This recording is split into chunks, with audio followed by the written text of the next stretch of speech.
दोस्तों, आपने अगर हमारी डिजिटल करेंसी वाली वीडियो नहीं देखी है तो वो ज़रूर देखिएगा। उसमें A to Z सारी चीज़ें एक्सप्लेन है। Central bank digital currency CBDC क्या है, क्यों है, कैसे काम करती है, कहाँ से आई है, सब कुछ। और इस वीडियो का लिंक डिस्क्रिप्शन बॉक्स में मौजूद है। आज की जो ये वीडियो है इसमें 5 ऐसे प्रश्न पूछे गए हैं जिसका जवाब अगर आपको किसी भी सरकार से, किसी भी एक्सपर्ट से या पृथ्वी के किसी भी इंसान से मिल जाए तो बस आप कल ही जाकर CBDC खरीद लीजिएगा। ये ऐसे 5 पॉइंट्स हैं जिन्हें समझने के बाद आप शॉक में आ जाएंगे कि ये ड्रामा आखिर चल क्या रहा है। पहला सबसे अहम प्रश्न, RBI का कहना है कि CBDC के 2 सबसे बड़े बेनिफिट्स में से एक है कि कैश प्रिंटिंग और मैनेजमेंट पर जो खर्चा होता है वो अब सेव हो सकेगा। और फाइनेंशियल ईयर 2021 में ये खर्चा 4900 करोड़ हुआ था। लेकिन RBI साथ ही ये स्पष्ट कह चुकी है कि डिजिटल मनी रिप्लेसमेंट नहीं है बल्कि सिर्फ सप्लीमेंट है कैश का। तो ये आप क्लियर हो जाओ कि कैश तो प्रिंट होता ही रहेगा। तो 4000 करोड़ की सेविंग की बात जो मीडिया आपके दिमाग में भर रही है वो प्योर स्टुपिडिटी है। 1000 करोड़ भी सेव हो जाए तो बहुत बड़ी बात है। इसके अलावा डिजिटल इंफ्रास्ट्रक्चर, डिजिटल लिटरेसी और डेटा बैंक्स में जो एक्स्ट्रा खर्चा अब आएगा उसकी कोई भी कैलकुलेशन की नहीं गई है और ना ही कभी करके आपको दिखाई जाएगी, क्योंकि ये 1000 करोड़ का लॉजिक प्योर स्टुपिडिटी है।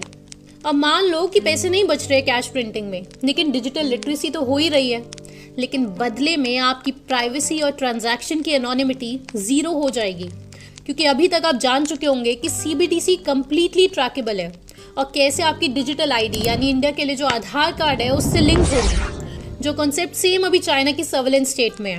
तो ये जो शब्द है ना, कॉस्ट ऑफ प्रिंटिंग, ये शब्द खुद में ही स्टुपिडिटी है, क्योंकि इसको कहा जाता है कॉस्ट नहीं, investment in democracy via privacy and anonymity. क्योंकि सरकार ट्रस्ट पे चलनी चाहिए, ना कि फोर्स पे।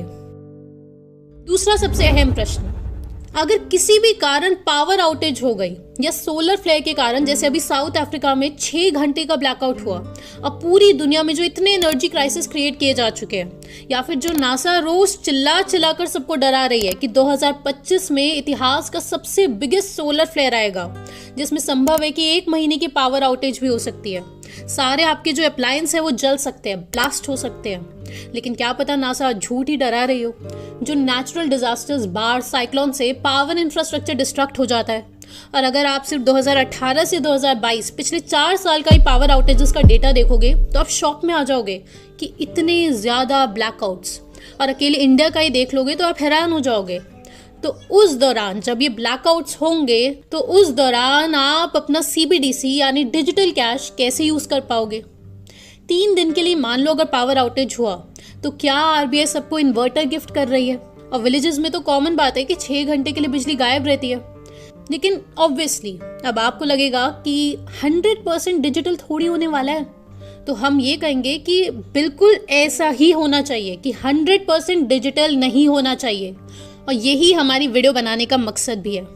लेकिन आप शॉक में मत आ जाइएगा कि अगले साल अगर सरकार गवर्नमेंट एम्प्लॉयज को फोर्स करे CBDC पे शिफ्ट होने के लिए, सेम जैसे वैक्सीन्स में किया गया था, और एट द एंड कुछ सालों में तो अगर 100% डिजिटल नहीं हुआ तो CBDC खुद में ही पॉइंटलेस है, क्योंकि सेविंग हो रही है फिर 0, क्योंकि नोट तो फिर उतने ही प्रिंट करे जाएंगे। और अगर कम प्रिंटिंग करी नोटों की तो आम जनता को भीषण परेशानी होगी।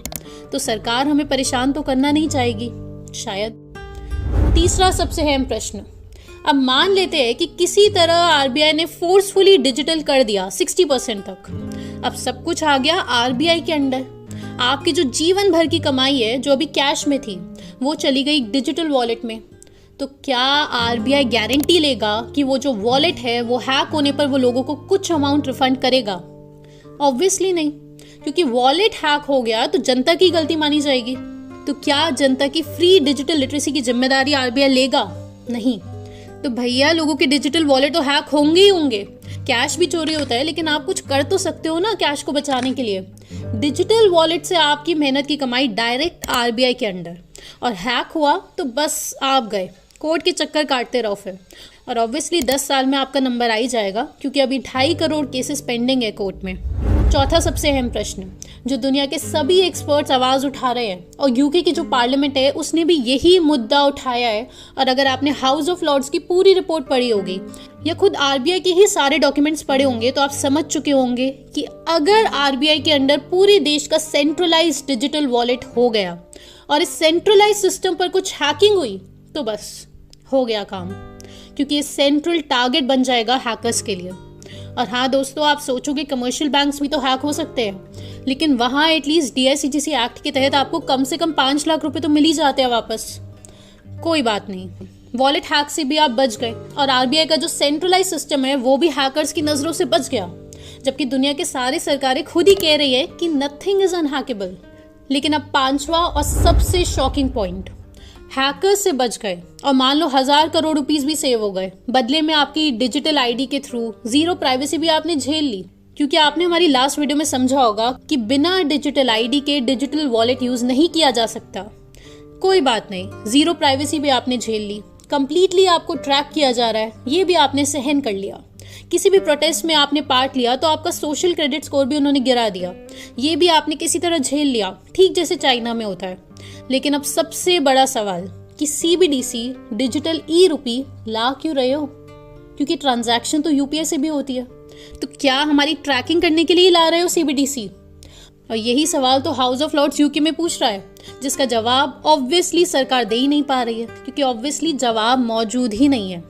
क्या सिर्फ हमारी ट्रैकिंग के लिए लाई जा रही है ये डिजिटल करेंसी, या फिर पावर आउटेज में हमें परेशान करने के लिए लाई जा रहा है, या फिर वॉलेट हैक करने के मौके पैदा करे जा रहे हैं ताकि हैकर्स को एम्प्लॉयमेंट मिल सके? क्योंकि आपको प्रैक्टिकलिटी समझनी ही पड़ेगी कि हमारा देश डिजिटली लिटरेट नहीं है, और डिजिटली लिटरेट होने के बावजूद भी हैकिंग होनी ही है और डेटा कॉम्प्रोमाइज होना ही है। आप डोरडैश का केस देखो जिसमें 50 लाख लोगों का डेटा लीक हुआ था, या फिर अक्टूबर 2016 का केस देखोगे जब इंडिया में 32 लाख लोगों के डेबिट कार्ड्स का डेटा लीक हो गया था और बैंक्स ने फिर डेबिट कार्ड्स रिकॉल कर लिए थे। एप्पल ने 2021 में 12 मिलियन लोगों का डेटा एक्सीडेंटली पब्लिश कर दिया।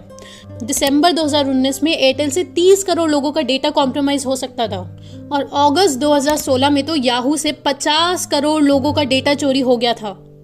तो किसी भी चीज की कोई गारंटी ली जा रही है क्या? अगर नहीं ली जा रही है तो भूल कर भी चीजें फोर्स मत कर देना। ये कुछ सवाल है जो हर किसी को पूछने चाहिए, आम डिस्कशन में आने चाहिए।